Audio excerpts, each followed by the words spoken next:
Hello. Welcome back to my channel. I have a channel now. What the hell?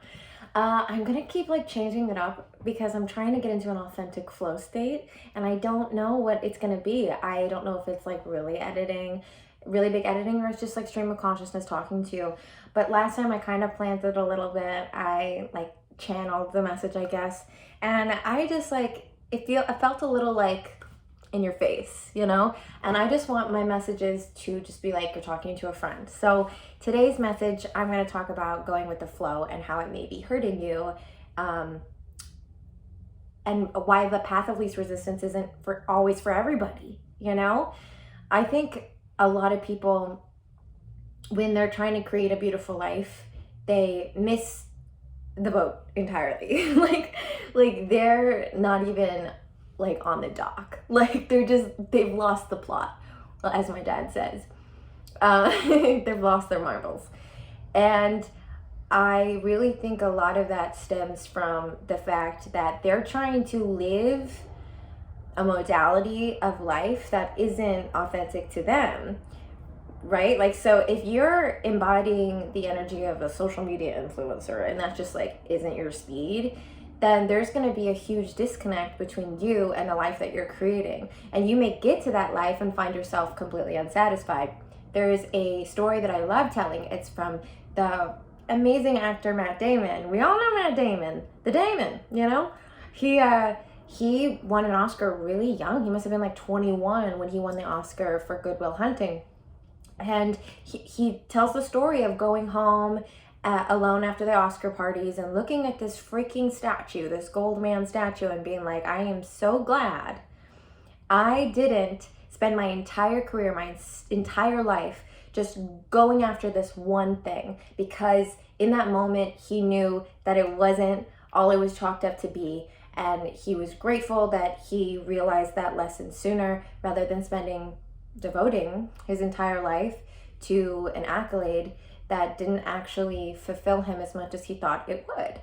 So the same thing can happen when trying to embody an identity shift, or whatever the case may be, a life that really isn't yours. If you really checked in, it's not yours. It's not your life. It's a life that you think you should be living, a life that seems like a nice idea. And there's a lot of people on the internet and the spirituality world that believe that if it feels good to think about it, then of course it can be yours. And that's totally true. However, I also believe in science, and I also believe fantasies can be escapism. So there is a fine line, Harry Styles, between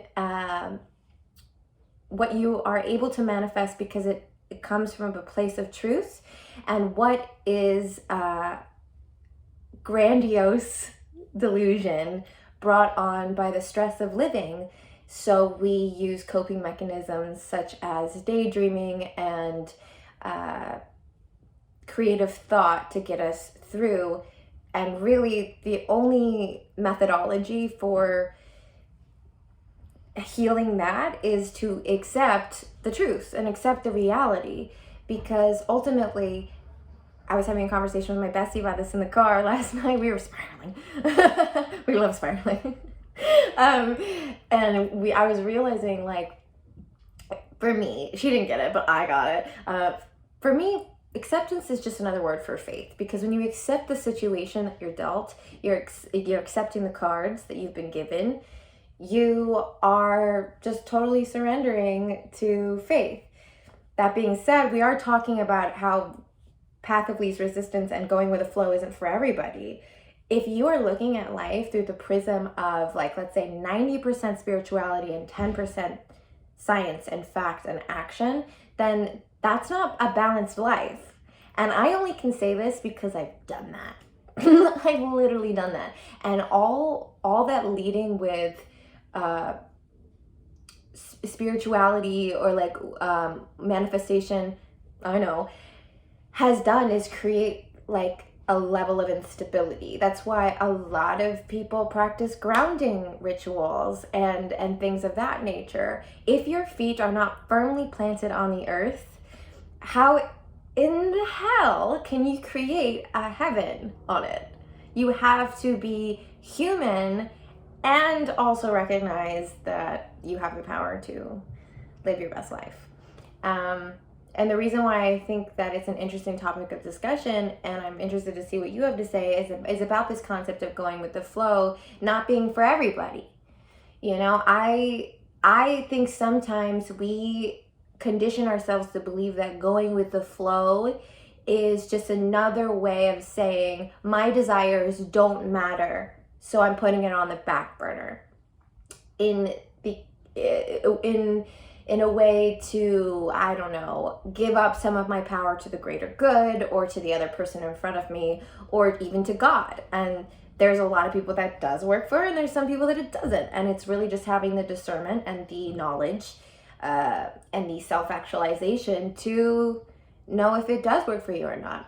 For me, I'm learning, like, and the reason why I'm even like having this conversation with you in the first place is I'm learning that maybe it's just not my cup of tea, and it's neither my shot of whiskey. I'm learning that a balanced life for me is the bridge between science and consciousness, right? And that for me is like my Milky Way. I don't know what that means, but it's my Milky Way. Like, it's just like, ooh, my sweet spot. Oh, that's cute. And it's like kind of celestial at the same time, and like science related, which I've realized I'm total nerd about. And I'm learning, well, I'm still learning, so don't quiz me yet. But I am going on a tangent. But the point is, I want you to check in with yourself and really understand that there is a life that only you can live by being your 100% self. And I even posted on my Instagram earlier, like, hi, asking for a friend, but are you living your truth? Because the fact of the matter is, you know, maybe being the go with the flow, girly, hippie, it ain't it for you. Maybe you're actually more of a rigid, and I don't mean that in a bad way, career woman in a blazer. That's cool too. You're not a brand, you are your own brand of beauty. You don't have to sell it. You don't have to pageantize it. I don't know if that's a word, but it should be. You don't have to do anything with your beauty except accept it. Just like how you don't have to do anything with the situation that you've been handed by the cosmos right now, besides accept it. And it's when you accept it that problems are solved.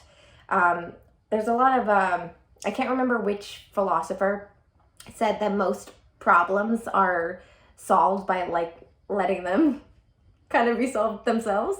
And a lot of people are quick to determine that as avoidance.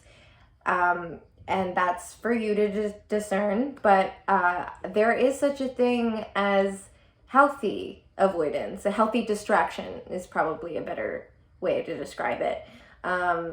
Because at the end of the day, we can't ruminate in everything. We can't analyze everything. As much as I effing want to, my brain loves analytical thought. It does.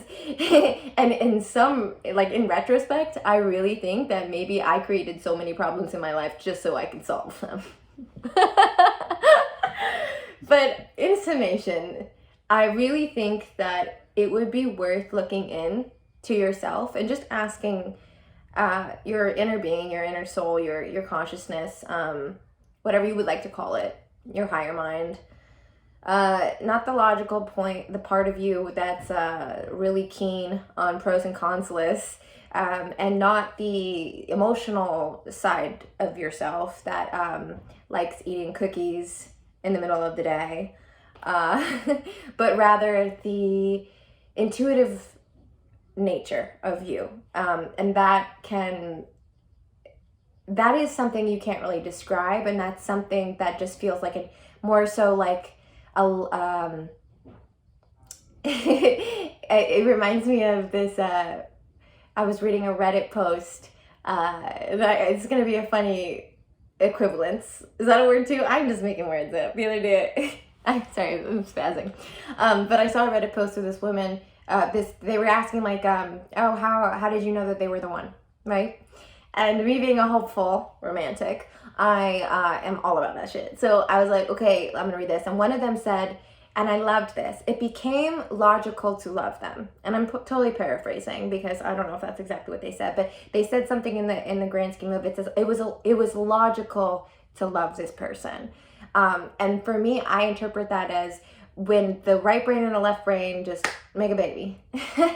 And so when the right brain and the left brain are both on board, that I feel is your intuitive nature. When they're conflicting, I would just let it go. I would take the path of least resistance. I would go with the flow with that one. But a lot of cognitive dissonance stems from the fact that you are not in touch with that middle ground, with that balanced part of you.